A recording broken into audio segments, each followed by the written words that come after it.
جب تک زمیندار اور مزارع کے درمیان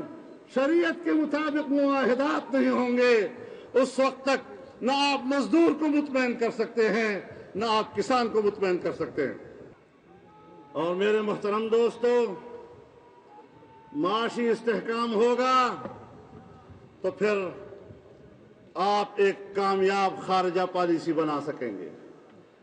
آپ عالمی برادری کے مفادات اپنے ساتھ وابستہ کر سکیں گے۔ میرے محترم دوستو، اگر ہماری معیشت کا عالم یہ ہو کہ ہماری زمینی فوج کا ایک دن کے اخراجات اور پوری قوم کے تعلیم کے اخراجات سالانہ، قوم کے لیے 1 سال کے اخراجات ہماری زمینی فوج کے ایک دن کے اخراجات سے کم ہوں گے، اگر پوری قوم کے صحت کے لیے پورے سال کے اخراجات اگر وہ ہماری فضائی دفاع کے ایک دن کے خرچے سے کم ہوں گے، آپ بتائیں ہماری قوم کیسے خوشحال ہوگی؟ ہم کسی کے اخراجات میں کمی نہیں کرنا چاہتے۔ ہمارے اداروں کی، دفاعی اداروں کی اخراجات پر ہمیں اعتراض نہیں ہے، لیکن عام آدمی کا کیا گناہ ہے کہ 64 سال گزر گئے اور آج بھی وہ تعلیم سے محروم ہے، آج بھی اس کو صحت کی سہولت نہیں ہے۔ میرے محترم دوستو، اسی خیبر پختونخوا میں جو سابق صوبہ سرحد تھا